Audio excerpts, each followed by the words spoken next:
नमस्कार प्रिय बंधुरा। हाँ आमी जित गार्डन थेके बोलছি। आज के एक विशेष दिन इंग्रेजी नवबर्ष 2024 सकल बंधुदेर प्रीति और शुभेच्छा जानाई। और आज के आपनादेर साथे रयेछि कुलेर आपडेट निये, जेटा आमार सुंदरी आपेल कुल बा बल सुंदरी नामे परिचित सेई कुलेर आपडेट निये जे आढ़ाई मास आगे फुल एसेछिलो तखन भिडियो निये शेयर करेछिलाम एबं फुल के फले परिणत करार विषय परिचर्या विषय बोलेछिलाम। एखन आमरा देखछेन जे तार सुंदर रूप निये से पुरो गाछ जाँकिए एसছে, झुड़ी झुड़ी कुल रयेছে एबं तार कालार आस्ते आस्ते से सौंदर्य दिচ্ছে जे एबं देखছেন लाल हये उठेছে गाछ। आमार पाता छापिए कुलेर रंगटा आस्ते आस्ते गाछ के जाँकिए बसছে। যে এই কুল এর আপডেট বলতে আমি বলতে যাচ্ছি, গত বছর কুলের এই গাছের ভিডিও নিয়ে শেয়ার করেছিলাম। আমার মনে হয় যে গত বছরের থেকেও এবছর কোনো অংশে কম নয় এবং সুন্দর কালার রয়েছে। দেখুন অসংখ্য গোটা গাছটা দেখাচ্ছি। দেখুন যে হারপুনিংয়ের পর শাখা নূতন যে কচি শাখায় হয়েছিল এবং তাতে কুলের সংখ্যাটা আপনারা দেখুন একবারে ডাল ভেঙে পড়েছে। বিভিন্নভাবে ডালটাকে ঝুলিয়ে রাখার একটা চেষ্টা করেছি, এখন পর্যন্ত সেভাবে ক্ষতি হয়নি, কিন্তু কুলের সংখ্যাটা আপনারা দেখুন একটা দেখার মতো বিষয়। দেখে মনে হবে যে মনে হয় কোনো চাষি বাগানে করেছে মাটিতে, না এটা আমার ছাদ বাগানে সেই যে 100 লিটারের ড্রামে মাটিতেই দীর্ঘদিন পরিচর্যা করি, প্রতি বছর আপনাদের সাথে শেয়ার করি। এবছরও শেয়ার করছি আপডেট নিয়ে। হারভেস্টিং করতে এখনও 15-22 দিন বাকি, তার আর শেষ মুহূর্তে আকারটা আরও বেড়ে উঠবে। তবে কুলের আকার অন্যান্য বছরের থেকে আমার ধারণা এবছর আকারটা যথেষ্ট বড় এবং কালারফুল, এবং কালারটা দেখছেন যে বল সুন্দরী নামের সঙ্গে তার সামঞ্জস্য রয়েছে, তার সৌন্দর্য যে কালারটা অদ্ভুত। তবে সূর্যের দিকটাই এইভাবে লালচে হয়েছে, ঠিক ওর অপোজিট সাইডটা যে দিকটা সূর্যের আলো কম বা ঠিকভাবে পড়ে না সেদিকটা কিন্তু এভাবে কালারটা নেই। সূর্য যে দিকটা রয়েছে সেই দিকের সৌন্দর্যটা আপনারা দেখুন, কালারটা নিশ্চয়ই আপনাদের মুগ্ধ করবে। এবং সংখ্যাটা দেখুন অসংখ্য কুল রয়েছে এবং কুলের আকারও যথেষ্ট বড় রয়েছে। কুল মানে ঝুলে আছে, কোনোভাবে মানে রেখেছি ভেঙে যাওয়ার সম্ভাবনা রয়েছে। দেখছেন অসংখ্য কুল, এই দিকটা দেখছেন সবুজ, যে দিকটা সূর্যের আলো ঠিকভাবে পড়ে না, অর্থাৎ সূর্যের বিপরীত সাইডটা যে দিকটা আলো কম সেই দিকটা নিশ্চয়ই ঘুরে আমি দেখাচ্ছি যে ওই দিকটা কিন্তু এইভাবে লাল ব্যাপারটা নেই। দেখছেন এই যে লাল, এই পেছনটা দেখুন এইভাবে রয়েছে। যাই হোক, তার একদিক লাল আর একদিক তার কালার সবুজ এইভাবে এই মুহূর্তে রয়েছে। আরও রং উজ্জ্বলতা বাড়বে। আর এখনও 15-22 দিন রয়েছে, ফলের আকারও বাড়বে। এই সময় একটা পরিচর্যা করতে হচ্ছে, সেই পরিচর্যাটা অবশ্যই করবেন আপনারা। যে বেশি নাইট্রোজেন দেওয়ার ফলে, মানে সর্ষের খোল যেটা নাইট্রোজেন সার সমৃদ্ধ সার, সেই সার বেশি দিবেন না, সেটা উপলব্ধি করলাম।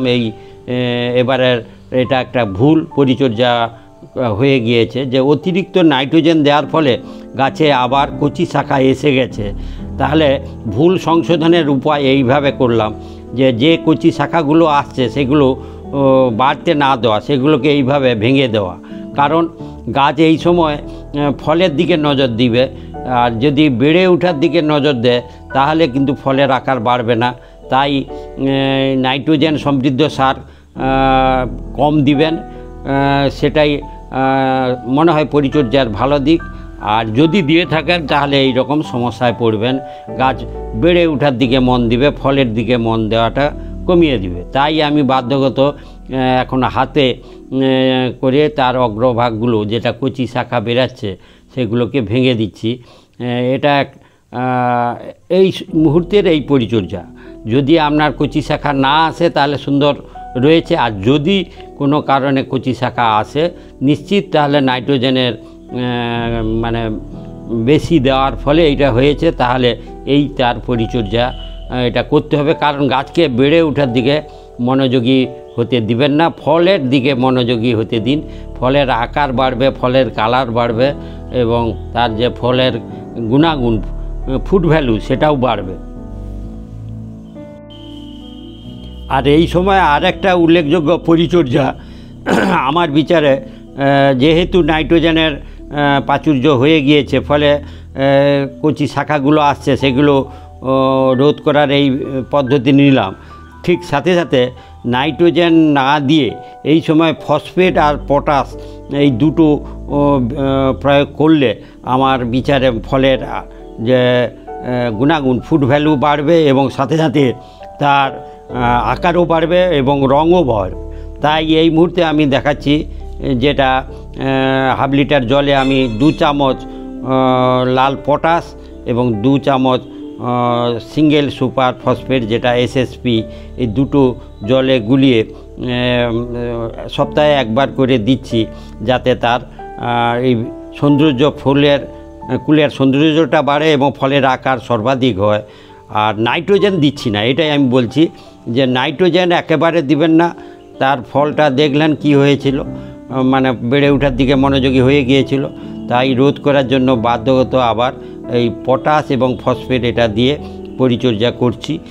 আর ফলের সংখ্যা যা হওয়ার হয়েছে, কিন্তু ফল রক্ষা করার একটা বিষয় এই মুহূর্তে রয়েছে, কারণ ফলের যে তার গন্ধ, সেই গন্ধে যেমন বাদুড় পাখি তারা আসবে, তারা খাওয়ার চেষ্টা করবে, সেটা আটকানোর জন্য নিশ্চয়ই যেটা করা সেটা করব। সেটা হচ্ছে যে নেট দিয়ে ঢেকে দেওয়া। নেট দিয়ে ঢেকে না দিলে রক্ষা করা সম্ভব হবে না, কারণ খোলা জায়গায় রয়েছে। আর সেক্ষেত্রে তারা খাবে, তাদের খাওয়ার সেটা আটকানোর এই পদ্ধতি, এটাও একটা এই সময়ের পরিচর্যার একটা পার্ট। যে যখন এইভাবে কুল জাঁকিয়ে এসেছে, সেই কুলগুলো এবার রক্ষা করতে হবে। সেটা রক্ষা করার জন্য এইভাবে নেট দিয়ে ঢেকে দেওয়া।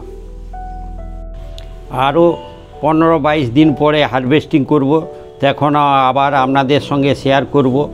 আর এই রকম যদি আপনার বিষয়গুলো হয়ে থাকে, তাহলে এইভাবে আপনারা পরিচর্যাগুলো করুন, নিশ্চিত আপনার গাছে কুলে ভরে উঠবে ছাদ।